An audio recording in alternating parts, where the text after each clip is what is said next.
Alright, this is a few days later. We got this all pretty well burnt down. There's some bigger stuff in there, but I got it all moved kind of how I wanted it to be. Not moved. I got it all burned up the way I wanted it to. Whatever's remaining here, I'm going to put in a larger pile up there because I still have that tree right there to take down and a pine way over there on the other side of the pole barn, or the horse barn.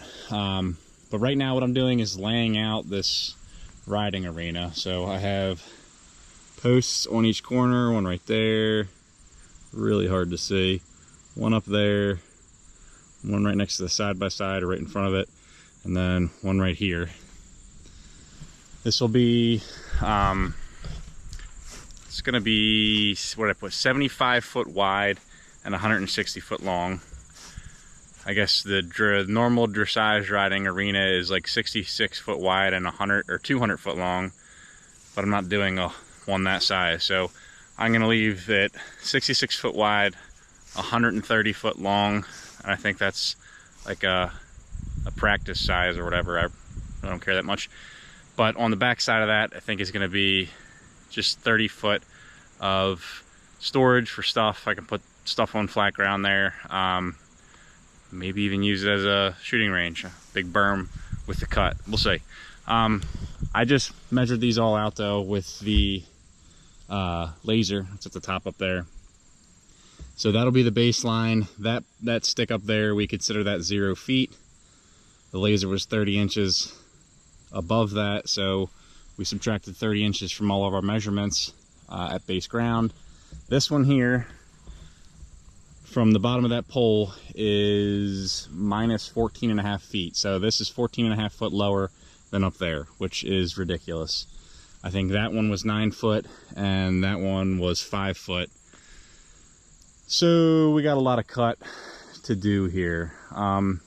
Obviously I don't want this side to come up super high. I mean, even if it, you know, comes 3 or 4 foot up this pole, I feel like that's going to be a decent height. We got to remember that we have to keep a decent kind of level area to bring the horses up and into the riding arena.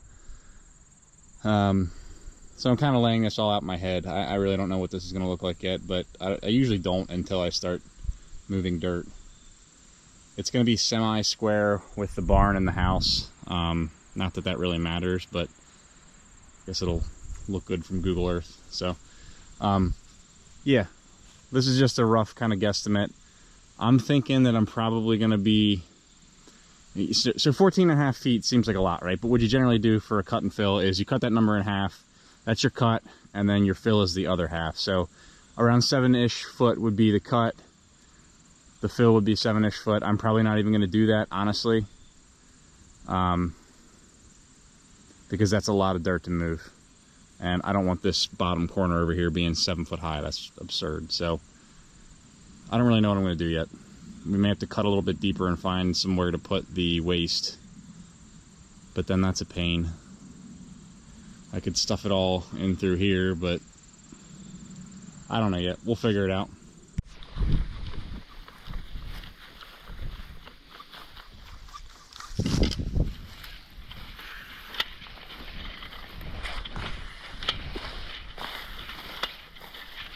We're gonna get not all of, we're gonna get a bunch of topsoil stripped off of the surface so that I have that to work with afterward for seeding and everything else. So we'll get that kind of stripped and piled up. We're probably just going to do mostly the high side, and then after that, probably not today, we'll start actually digging down to grade and getting all the dirt moved.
All right, so we're now gonna cut in the run with the drop in it. I'm doing about a 2% drop. So 2% is gonna be 2.4 inches every 10 feet. I'm gonna mark out every 10 feet at 2.5 inches. So 2.5, it'll be fine. It's a little bit more than a 2% drop, but it'll help shed the water. So we're gonna mark every 10 foot, and then I'll have to take the grading stick with the laser, and we kind of just have to eyeball it. I mean, I'll dig 10 feet, use the grading stick to go down whatever my measurement is, make sure that I'm on point, and then from that I'll move the excavator back. It's just a process. I did this for some of the drainage over there too, and it's not fun to do. If you have a laser that'll put grade in for you, it's fantastic, because you just do what I was doing before. You put the receiver on the boom and just chuck it out. But we're gonna have to get in and out of the excavator a million times, so this will be interesting. All right, so we got our 10-foot lines marked. I got the grading rod set where it needs to be. So we are going to get started on this pole. Again, we're going to drop about 2.5 inches every 10 feet. Get a little bit of overdig on this just by putting the middle tooth on the line, and that'll give us about a foot of overdig, and we'll pull this all the way back.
right, well, we're gonna call it there for the day, and probably for this video.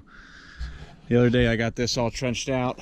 We're 6 feet deep, I think 165 feet long, all the way down there. It's pretty well 6 feet the whole way. There's a 3-foot drop from this side. It drops all the way to this side 3 feet, but it follows the contour of the ground, so it's this hole is pretty consistent. We got a bunch of this dirt moved with the skiddy, which, I mean, this thing's a tank, this TL10 at Takeuchi. Might be a little worn down, but it still runs hard. But we got kind of a berm started here. This is where the outer edge is going to be. We'll get this all filled in and up the grade once we start pulling all that back. I still got to get all this dirt out of here. That'll be maybe a weekend project or something, but it's looking pretty good. I mean, it's going to take a while. I'm thinking for when I start pulling dirt back from the top, what I'm going to do is set the laser and do it in those 10-foot intervals that I did to get the drop all the way from that side to that side. So we'll set the laser up between the intervals, set it at grade, pull that back, drop it down 2.5 inches for the next 10 feet, and the next 10 feet, next 10 feet, and then go all the way over. So that way I'm getting that fall that I want of 3 or 3.5 feet, whatever it is. But yeah, it'll do for now. We'll get her all situated and hopefully get this thing knocked out here in the next couple of weeks before we get too much frost on the ground and it gets too hard to dig. But hopefully we got a couple of weeks for that. So all right, until the next one.